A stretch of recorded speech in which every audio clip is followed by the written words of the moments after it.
Hello भावी शिक्षक शिक्षिकाओं, स्टूडेंट करियर में मैं अश्विनी आप सभी मित्रों का एक बार फिर से स्वागत करता हूं। मित्रों, सीटेट से संबंधित लगातार कक्षाएं चैनल पर आप लोगों के लिए संचालित की जा रही हैं। उसी के संदर्भ में हम आज एक बहुत महत्वपूर्ण टॉपिक पर चर्चा करेंगे, वैयक्तिक विभिन्नता, इंडिविजुअल डिफरेंसेस पर। मित्रों, कहते हैं कि ज़िंदगी तुम्हें वो सब कुछ नहीं देती जो तुम चाहते हो, बल्कि ज़िंदगी तुम्हें वो देती है जिसके तुम काबिल हो।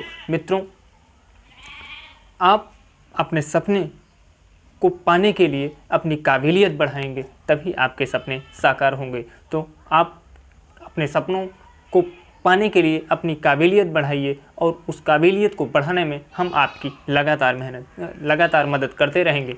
सीटेट के एग्ज़ाम को आप क्वालिफाई करेंगे, केवल आप हमारे साथ बने रहिए। निश्चित रूप से आप अब की बार सीटेट क्वालिफाई कर लेंगे।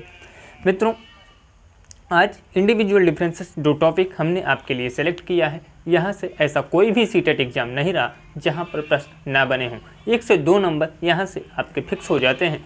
मित्रों, अच्छा, रही बात आप इस कक्षा से संबंधित नोट्स की, तो आपको नोट बनाने की कोई भी आवश्यकता नहीं है। मैं आपके लिए इसकी PDF जो है टेलीग्राम चैनल पर सेंड कर दूंगा।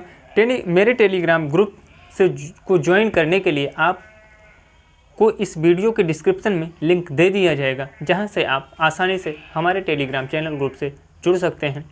साथियों, वीडियो पसंद है तो लाइक शेयर कीजिएगा और इसी प्रकार की वीडियो लगातार प्राप्त करने के लिए हमारे चैनल को अवश्य सब्सक्राइब कर लीजिएगा। मित्रों, आइए हम क्लास को शुरू करते हैं। जैसा कि हमने आपको बताया कि आज हम पढ़ेंगे इंडिविजुअल डिफरेंसेस। इंडिविजुअल डिफरेंसेस, वैयक्तिक विभिन्नता की बात करें मित्रों, तो वैयक्तिक विभिन्नता जो है वो किन्हीं, जैसे आप जिस गोले पर हैं, गोले इन द सेंस जिस पृथ्वी पर हैं आप, यहाँ पर पाए जाने वाले कोई भी दो व्यक्ति, कोई भी दो जीव कभी भी एक जैसे कैरेक्टर शो नहीं कर सकते, एक जैसे नहीं हो सकते। यही उनके अलग अलग होने का गुण जो है वो वैयक्तिक विभिन्नता कहलाता है। अगर हम मानव या बालक के सेंस में देखें तो आप देखेंगे कि कोई भी बालक, चाहे वो जुड़वा ही क्यों ना हो, उसके जो गुण होंगे, उनकी जो बुद्धि होगी, वो एक जैसे नहीं हो सकती है, कदापि नहीं होगी। आइए इसी से संबंधित चीज़ों को आज हमें पढ़ना है और आज की वीडियो से हमें 1 से 2 नंबर हर शिफ्ट के लिए पक्का कर लेना है। मित्रों, आइए हम कंटिन्यू क्लास को करते हैं। मित्रों, संसार में कोई भी दो व्यक्ति पूर्णतः एक जैसे नहीं हो सकते। यहाँ तक कि जुड़वा बच्चों में भी कई समानताओं के बावजूद कई अन्य प्रकार की असमानताएँ दिखाई देती हैं। मैंने आपको बताया कि जुड़वा बच्चे होंगे, फिर भी उनमें कई समानताओं के बावजूद भी असमानताएं पाई जाएंगी, क्योंकि आप देखते हैं ज़्यादातर जुड़वा बच्चे जो हैं वो देखने में एक जैसे दिखाई देते हैं, लेकिन उनके मानसिक, उनके बौद्धिक, उनके तार्किक गुण जो होंगे वो अलग अलग पाए जाते हैं। जैसे मैंने आपको दिखाया है कि उनका स्वभाव अलग हो सकता है, उनकी बुद्धि हो सकती है अलग, उनके मानसिक क्षमता जो है वो अलग अलग हो सकती है। आइए कुछ अन्य परिभाषाएँ वैयक्तिक विभिन्नता के संदर्भ में कुछ मनोवैज्ञानिकों ने दिया है, हम उन्हें भी देख लेते हैं। बात करें स्किनर महोदय की, तो स्किनर महोदय ने वैयक्तिक विभिन्नता के संदर्भ में अपना जो कथन दिया है उसे हम देखते हैं। उसकी बात हम करें तो स्किनर महोदय ने कहा है कि वैयक्तिक विभिन्नताओं से हमारा तात्पर्य व्यक्तित्व के उन सभी पहलुओं से है जिनका मापन व मूल्यांकन किया जा सकता है। कहने का तात्पर्य है कि अगर हम वैयक्तिक विभिन्नता की बात करें तो 2 बालक अलग अलग हैं या 2 बालक जुड़वे हैं, तो आप देखेंगे हो सकता है कोई थोड़ा दुबला पतला हो और कोई मोटा हो। तो दुबला पतला और मोटा अगर बच्चा है तो हम उसका मापन और मूल्यांकन कर सकते हैं। हम माप सकते हैं कि वो कितने वजन का वो है, कितने वजन का वो है। अगर लंबाई में अंतर है तो आप देखेंगे कि हम उसकी लंबाई को माप सकते हैं। तो इस प्रकार से स्किनर महोदय ने जो वैयक्तिक विभिन्नता के बारे में अपना कथन दिया था, उन्होंने कहा था, वो इनके कहने का मतलब ये था कि वो सभी पहलू जिनका हम मापन और मूल्यांकन कर सकते हैं वो सभी वैयक्तिक विभिन्नता के अंतर्गत आते हैं। आइए जेम्स ड्रेबर महोदय ने भी वैयक्तिक विभिन्नता में अपना स्टेटमेंट दिया था। उन्होंने क्या कहा था, आइए उन्हें भी हम देख लेते हैं। उन्होंने कहा था कि कोई व्यक्ति अपने समूह के शारीरिक मानसिक गुणों के औसत से जितनी भिन्नता रखता है उसे वैयक्तिक विभिन्नता कहते हैं। इन्होंने कहा कि मान लीजिए जो दो जुड़वे बच्चे हैं, अब जो दो जुड़वे बच्चे हैं हो सकता है शारीरिक रूप से वो एक दूसरे से मिलते जुलते हों, उनका रंग रूप जो है वो एक दूसरे से मिलता हो, लेकिन वो भी एक औसत तक ही मिलेगा, उसके बाद उसमें भी भिन्नता आपको पाई जाएगी। उनकी बुद्धि में भिन्नता मिलेगी, उनके सोचने में भिन्नता आपको मिलेगी, उनकी मानसिक क्षमता जो है वो अलग अलग हो सकती है। इस प्रकार से जेम्स डेवर महोदय ने भी वैयक्तिक विभिन्नता को डिफाइन किया था। मित्रों, आज की क्लास जो है ये आपको 1 से 2 नंबर प्रत्येक शिफ्ट के लिए फिक्स करके जाएगी। आप लगातार इस कक्षा से बने रहिएगा। आपकी बार सीटेट में अच्छे मार्क्स पाएंगे। अगर आप क्वालिफाई कर चुके हैं तो आपका मार्क्स बूस्टअप करेगा, और अगर आप पहली बार हैं तो निश्चित रूप से विश्वास कीजिए ये कक्षाएं आपको सीटेट क्वालिफाई करवा देंगी। साथियों, इंडिविजुअल डिफरेंसेस को हम चित्र के माध्यम से समझते हैं। आप देख सकते हैं कि ऊपर दिए गए ये चारों बालकों को पहले हम देखते हैं। पहले में दिया गया है कि जो बालक है वो विजुअल मतलब कुछ देख रहा है। उसके बाद दूसरे चित्र में हम देखेंगे तो ये म्यूजुअल या ऑडिटरी, म्यूजिकल मतलब कुछ बजा रहा है। और तीसरे की बात करें वर्बल, तो तीसरे को देखेंगे तो ये बच्चा जो है वो फ़ोन से बात कर रहा है, हो सकता है अपनी मम्मी से बात कर रहा है ना। आइए चौथे की बात करें तो ये फिजिकल काइनेस्थेटिक है, मतलब कुछ ये खेल रहा है। आप देखेंगे तो ये वॉलीबॉल बच्ची खेल रही। अब आप यहाँ इंडिविजुअल को समझिए। आप देखेंगे पहला बच्चा जो है उसकी रुचि जो है वो कुछ देखने में है, उसका जो इंटरेस्ट है वो देखेंगे आप तो वो कुछ देख रहा है। कीड़ा, देखिए कीड़े टाइप का उसे वो देख रहा है। उसके बाद आप देखेंगे दूसरे बालक को तो उसकी रुचि जो है वो बजाने में है, वो तबला वगैरह बजा रहा देख रहे हैं। तीसरे की बात करें तो आप देखेंगे ये बच्चा जो है वो फ़ोन पर बातें कर रहा है, इसका अपना अलग इंटरेस्ट है। और चौथे की बात करेंगे तो ये एक्टिविटी बेस्ड वर्क कर रही है लड़की, जो कि वॉलीबॉल खेल रही। तो आप देखेंगे इन चारों की बात करें, हम चारों बच्चों की बात करेंगे तो ये चारों जो हैं इनके अलग अलग इंटरेस्ट हैं, ये अलग अलग कार्य कर रहे हैं। और ये जो अलग अलग इंटरेस्ट और ये अलग अलग जो कार्य हैं वो इनकी वैयक्तिक विभिन्नता को चिन्हित करते हैं, प्रदर्शित करते हैं, क्योंकि इनकी अलग अलग सोच है, इनकी अलग अलग मानसिक क्षमता है, ये अलग अलग कार्य करते हैं। आइए नेक्स्ट की बात करते हैं। नीचे 3 हैं, इन्हें हम देखते हैं। नीचे 3 की बात करें तो आप देखेंगे कि एक लॉजिकल या मैथमेटिकल, दूसरे की बात करें तो ये सोशल, और तीसरे की बात करें तो ये सॉलिटरी। मैथमेटिकल या लॉजिकल की बात करेंगे तो ये बच्चा देखिए जो पजल्स हैं उन्हें लगा रहा है। सोशल की बात करें, जो सामाजिक लड़का है, ये 2 बच्चे दिखाई दे रहे हैं, ये एक दूसरे को आइसक्रीम दे रहे हैं, मतलब इनमें अंडरस्टैंडिंग जो है वो अच्छी है। और अंडरस्टैंडिंग और तालमेल अगर अच्छा है तो ये समझा जाता है कि वह बच्चा सामाजिक है। और तीसरे की बात करें सॉलिटरी, मतलब ये बच्चा जो है वो किताबी कीड़ा है, बस किताब लेके चाटे पड़ा है। तो अब आप देखेंगे नीचे के इन तीनों बच्चों में तो इनके अलग अलग इंटरेस्ट हैं, इनकी अलग अलग क्षमताएं हैं, कि उसकी सामाजिक विकास जो होता है, उस सामाजिक विकास करने वाले व्यक्ति के अंदर जो बुद्धि या जो क्षमताएं होती हैं मानसिक, वो अलग होती हैं, जबकि मैथमेटिशियन की अलग हो सकती हैं। और वहीं जो अलग मतलब जो जैसा काम करेगा उसकी बुद्धि और उसका इंटरेस्ट जो होता है वो उसके योग्य होता है। अर्थात सबके अंदर अपनी अलग अलग क्षमताएं हैं, मानसिक योग्यताएं हैं, इसलिए हर बालक अपने आप में अनोखा है, हर बालक की अपनी अलग अलग विभिन्नताएं हैं। ये जो हैं वो वैयक्तिक विभिन्नता को दर्शाती हैं। मुझे विश्वास है कि आप इंडिविजुअल डिफरेंसेस को इस फिगर के माध्यम से आसानी से समझ पाए होंगे। आइए आगे बढ़ते हैं। आगे आप देखेंगे टायलर महोदय ने भी इंडिविजुअल डिफरेंसेस अर्थात वैयक्तिक विभिन्नता से संबंधित अपना स्टेटमेंट दिया था। इन्होंने बताया था शरीर के रंग रूप, आकार, कार्य, गति, बुद्धि, रुचि, ज्ञान आदि लक्षणों में पाई जाने वाली भिन्नता को वैयक्तिक विभिन्नता कहा। मैंने अभी अभी आपको फिगर के माध्यम से समझाने का प्रयास किया। आपने देखा कि सबके अपने अलग अलग इंटरेस्ट थे, सबने अलग अलग काम किया है। वही टायलर महोदय ने बताया कि सबकी रुचि, सबका ज्ञान, सबकी गति, सबकी बुद्धि, आकार, कार्य जो है वो अलग अलग होते हैं, हो सकते हैं। और यही जो अलग अलग कार्य या क्षमताएं हैं, यही जो लक्षण है, यही वैयक्तिक विभिन्नता को व्यक्त करती है। ठीक है ना मित्रों, आ जाइए इसके बाद हम देख लेते हैं वैयक्तिक विभिन्नता के प्रकार। वैयक्तिक विभिन्नता को हम किस किस रूप में देख सकते हैं, आइए स्टेप बाय स्टेप एक एक प्रकार को हम विथ डिटेल्ड करते हैं, ताकि अगर क्वेश्चन आए तो आप एग्जाम में उसे छोड़कर ना आए। आइए देखते हैं, पहले प्रकार की बात करते हैं। तो पहला प्रकार जो है वो भाषा के आधार पर वैयक्तिक विभिन्नता है।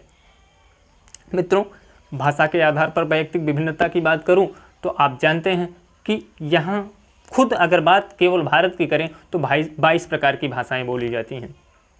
मित्रों, कहीं कन्नड़ बोली जाती है तो कहीं उड़िया बोली जाती है, कहीं मैनपुरी बोली जाती है तो कहीं आप देखेंगे तमिल बोली जाती है, कहीं हिंदी बोली जाती है तो कहीं अंग्रेजी बोली जाती है, कहीं मैथिली बोली जाती है तो कहीं कुछ आपकी भोजपुरी बोली जाती है। तो ये जो बोलियां हैं, ये जो भाषाएं हैं, इनके आधार पर भी आप इंडिविजुअल डिफरेंसेस देख सकते हैं। क्योंकि तमिल बोले जाने वाला जो बालक होगा या जो व्यक्ति होगा, हो सकता है वो हिंदी ना समझ पाए। तो ये चीज़ें जो हैं ये वैयक्तिक विभिन्नता को रिप्रेजेंट करती हैं। तो इसे इस प्रकार की जो वैयक्तिक विभिन्नता है भाषा के आधार पर, उसे भाषाई आधार पर वैयक्तिक विभिन्नता कहते हैं। आइए नेक्स्ट की बात करते हैं, लिंग के आधार पर वैयक्तिक विभिन्नता। मित्रों, लिंग के आधार पर वैयक्तिक विभिन्नता की बात करें तो आप देखते हैं पुरुष और महिला। पुरुष और महिला को आप डायरेक्टली देखकर समझ सकते हैं कि पुरुष के शारीरिक बनावट, महिला के शारीरिक बनावट, पुरुष के मानसिक विकास, महिला के मानसिक विकास, दोनों अपने अलग अलग हैं और दोनों के अपने अपने महत्व हैं। इस प्रकार से लिंग के आधार पर भी वैयक्तिक विभिन्नता जो है वो व्यक्त की जाती है। आइए नेक्स्ट की बात करते हैं, बुद्धि के आधार पर वैयक्तिक विभिन्नता की। मित्रों, बुद्धि के आधार पर वैयक्तिक विभिन्नता की बात करें तो आप देखते हैं कोई बालक जो है वो प्रतिभाशाली है, कोई बालक जो है वो सामान्य बुद्धिलब्ध का है, कोई बालक मंद बुद्धिलब्ध का है, कोई जड़ बुद्धिलब्ध का बालक। तो ये जो आप देख रहे हैं, बुद्धि का अपना अलग अलग चरण, अलग अलग दर जो आप देख रहे हैं, ये आपकी वैयक्तिक विभिन्नता को रिप्रेजेंट करता है कि हर व्यक्ति अपने आप में अनोखा है। हर व्यक्ति अलग अलग कार्य को अपने बुद्धि और मानसिक क्षमता के अनुसार करता है। इस प्रकार से इसे हम बुद्धि के अनुसार या बुद्धि के अकॉर्डिंग वैयक्तिक विभिन्नता के एक प्रकार के रूप में जान सकते हैं। आइए नेक्स्ट की बात करते हैं, कह रहा है परिवार एवं समुदाय के आधार पर वैयक्तिक विभिन्नता। आप देखते हैं परिवार या समुदाय, कम्युनिटी जो है, इनमें आप देखते हैं जैसा परिवार या कम्युनिटी होगी वैसा बालक का विकास होगा, वैसे बालक ग्रोथ करता है। आप देखते हैं अगर उच्च कोटि के कम्युनिटी या परिवार में कोई बालक है और वहीं दूसरा बालक जो है वो निम्न कोटि या कम्युनिटी का है, तो आप पाएंगे इन दोनों बालक में हर क्षेत्र में आप शारीरिक देखेंगे, शारीरिक स्थिति में भी, मानसिक स्थिति में भी, बौद्धिक स्थिति में भी, तार्किक स्थिति में रुचियां जो हैं इनकी अलग अलग होंगी। तो ये चीज़ें जो हैं वो इनकी वैयक्तिक विभिन्नता को दर्शाती हैं। उसके बाद बात करें संवेग के आधार पर वैयक्तिक विभिन्नता। कहीं दूर मत जाइएगा साथियों, अपने परिवार से 2 बच्चों को उठा करके तुलना कर लीजिएगा। आप पाएंगे कि हो सकता है कि एक बालक जो है वो बहुत खुश मिजाजी हो, वहीं दूसरा बालक जो वो हमेशा चिढ़ रहता हो, एक रोता हो हमेशा, दूसरा हंसता खेलता हो। तो ये जो हैं उनके संवेग को रिप्रेजेंट करते हैं। एक हमेशा चिड़चिड़ा रहता हो, दूसरा खुश मिजाजी हो। ये स्थितियाँ, ये लक्षण जो हैं वो उन दोनों व्यक्तियों के, उन दोनों बालकों के अलग अलग होने को रिप्रेजेंट करते हैं। और मैंने आपको बताया कि जो 2 चीज़ों में अलग अलग चीज़ें रिप्रेजेंट करती हैं, यही उन दोनों की वैयक्तिक विभिन्नता को व्यक्त करती हैं। आइए नेक्स्ट की बात करते हैं। मित्रों, अगर क्लासेस आपको अच्छी लगें तो वीडियो को अवश्य लाइक कीजिएगा। ऐसी लगातार वीडियो पाने के लिए चैनल को सब्सक्राइब करके हमसे अवश्य जुड़िएगा। मित्रों, आइए नेक्स्ट की बात करते हैं। कह रहा है कि शारीरिक विकास के आधार पर वैयक्तिक विभिन्नता। आप देखते हैं अपने समाज में कोई बालक या कोई व्यक्ति काफ़ी लंबा है, तो कोई छोटा है, कोई काफ़ी मोटा तगड़ा है, तो आप देखेंगे कोई दुबला पतला है। आप ये कैरेक्टर्स, ये लक्षण जो देख रहे हैं, ये वैयक्तिक विभिन्नता को दर्शा रहे हैं, क्योंकि इस दुनिया में आया हर व्यक्ति जो है वो अपने अलग अलग लक्षण को रिप्रेजेंट करता है, अलग अलग लक्षण दिखाता है। तो शारीरिक विकास के आधार पर भी हम वैयक्तिक विभिन्नता को बांट सकते हैं। आइए नेक्स्ट की बात करते हैं। व्यक्तित्व के आधार पर वैयक्तिक विभिन्नता। मित्रों, आपके समाज में देखते हैं कुछ लोग बहुत ही मृदुभाषी होते हैं, तो कुछ लोग देखते हैं कटुभाषी होते हैं बहुत ज़्यादा। अच्छा, आप देखते हैं मृदुभाषियों की समाज पर अपना अलग इम्पैक्ट पड़ता है। उनके साथ अगर कोई एक बार भी बात कर ले, एक बार भी मिल ले, तो उनसे जुड़ जाता है। वहीं कटुभाषियों की बात करें तो आप देखेंगे जो लोग पहले से भी उनके साथ होते हैं तो उन्हें छोड़कर चले जाते हैं उनकी भाषा के वजह से। तो इनके अंदर अगर इन कटुभाषी और मृदुभाषी की बात करें तो इनके व्यक्तित्व के आधार पर आप देखेंगे ये दोनों जो हैं वो बिल्कुल अलग अलग हैं। और वैयक्तिक विभिन्नता जो है वो यही बताती है कि कोई भी दो प्राणी जो है वो एक जैसा कदापि नहीं हो सकता। आइए नेक्स्ट पर चलते हैं। हमने वैयक्तिक विभिन्नता के प्रकार को देखा है। वैयक्तिक विभिन्नता के प्रकार से क्वेश्चन जो हैं वो बनते हैं, हमेशा बने हैं, हो सकता है आने वाले एग्जाम्स में भी आपको यहाँ से क्वेश्चन मिलें। आइए नेक्स्ट की बात करते हैं वैयक्तिक विभिन्नता के कारण या कारक से। तो अब यहाँ जो वैयक्तिक विभिन्नता से कारण और कारक की बात करें तो ये चीज़ें जो दी गई हैं ये बताती हैं कि इसके अनुसार भी वैयक्तिक विभिन्नता जो है वो व्यक्तियों में देखी जाती है। तो वो कौन कौन से कारक हैं जो जिनकी वजह से वैयक्तिक विभिन्नता देखी जाती है, आइए हम उन्हीं को स्टेप बाय स्टेप देख लेते हैं। और प्रश्न डायरेक्टली यहाँ से पूछे जा सकते हैं। आपको कोई 3 ऑप्शन दे देगा, 4 ऑप्शन में 3 सही दे देगा और 1 गलत दे देगा और आपसे प्रश्न पूछ लेगा कि वैयक्तिक विभिन्नता का कौन सा कारक नहीं है। आपसे पूछा कि वातावरण, फिर पूछ लेगा वंशानुक्रम, फिर पूछ लेगा आपसे लैंगिक विभिन्नताएं, और फिर आपसे हो सकता है पूछ ले कि वैयक्तिक विभिन्नता में जो है वो आपका बाजार दे दिया गया। तो आप देखेंगे आपको समझ में चीज़ें आएंगे कि बाजार जो है वो वैयक्तिक विभिन्नता से अलग है। इस प्रकार से आप अपने उत्तर को देख लें। लेकिन हाँ, जब आप ये जानेंगे कि वैयक्तिक विभिन्नता का कारक कौन सा है तभी आप उसे पकड़ पाएंगे। आइए एक एक को हम स्टेप बाय स्टेप एक्सप्लेन करते हैं। अगर हम वैयक्तिक विभिन्नता के पहले कारक की बात करें तो वो वंशानुक्रम हो जाता है। मित्रों, आप देखते हैं कि जीन्स जो होते हैं, मतलब एक कुलीन खानदान या एक अच्छे वंश में उत्पन्न जो बच्चा होता है वो हमेशा आप देखते हैं तीव्र बुद्धि का होता है। उसके सामाजिक जो प्रतिभाएं या क्षमताएं हैं वो अच्छी होती हैं। वहीं आप एक एवरेज या मंद बुद्धि कह सकते हैं वंश या परिवार के बच्चों को आप देखेंगे तो वहाँ जो बच्चे होते हैं उनकी क्षमताएं जो होती हैं वो उच्च या कुलीन बुद्धि वाले परिवार से अलग होती हैं, भिन्न होती हैं। तो आनुवांशिकता जो है वो भी आप या वंशानुक्रम जो है वो भी आपके वैयक्तिक विभिन्नता के लिए जिम्मेदार होता है। उसके बाद बात करते हैं परिवेश या एनवायरनमेंट। आप देखते हैं जो बालक जैसे परिवेश में रहता है उसमें सामाजिक विकास, उसके मानसिक विकास या आप देखते हैं कि विद्यालय का भी प्रभाव पड़ता है, आप देखते हैं कम्युनिटी का प्रभाव पड़ता है। तो ये सारी चीज़ें जो हैं वो व्यक्ति में, जब आपसे मैंने बताया है कि वैयक्तिक विभिन्नताएं जो होती हैं वो मानसिक, शारीरिक, बौद्धिक, तार्किक, मानसिक क्षमताओं के आधार पर होती हैं। तो परिवेश जैसे परिवार में वो रहेगा वैसी ये क्षमताएं उसमें विकसित होंगी। तो जब ये क्षमताएं विकसित होंगी वही उस दोनों बच्चों या बालकों में वैयक्तिक विभिन्नताओं को रिप्रेजेंट करती हैं।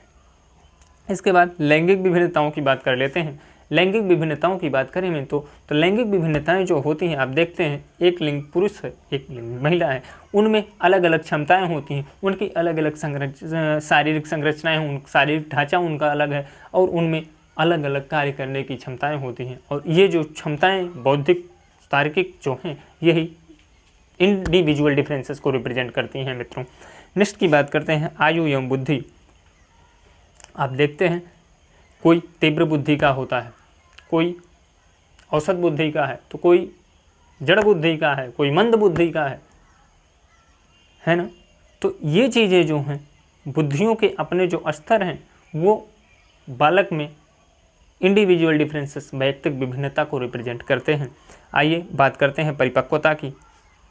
अब देखते हैं जो बच्चा जैसे समाज में रहता है, जैसी चीज़ें ग्रहण करता है, जैसा उसका मानसिक स्तर होता है, जैसे उसके तर्क करने की क्षमताएं होती हैं, ये चीज़ें जो होती हैं उसे परिपक्व अपरिपक्व की श्रेणी में रखती हैं। और ये परिपक्वता जो है वो वैयक्तिक विभिन्नता का एक महत्वपूर्ण कारक होता है। उसके बाद लास्ट की बात करें, जिसे हम महत्वपूर्ण कह सकते हैं और डायरेक्टली आप देख सकते हैं, आर्थिक स्थिति जो है। आप देखते हैं अगर बच्चा जो है एक अच्छे परिवार से है, धनाढ्य परिवार से है, तो उसे सारी सुख सुविधाएं मिलती हैं। वहीं एक परिवार जो है वो एवरेज या गरीब परिवार से है एक बच्चा, तो आप देखेंगे कि उसे सारी सुख सुविधाएं नहीं मिलेंगी।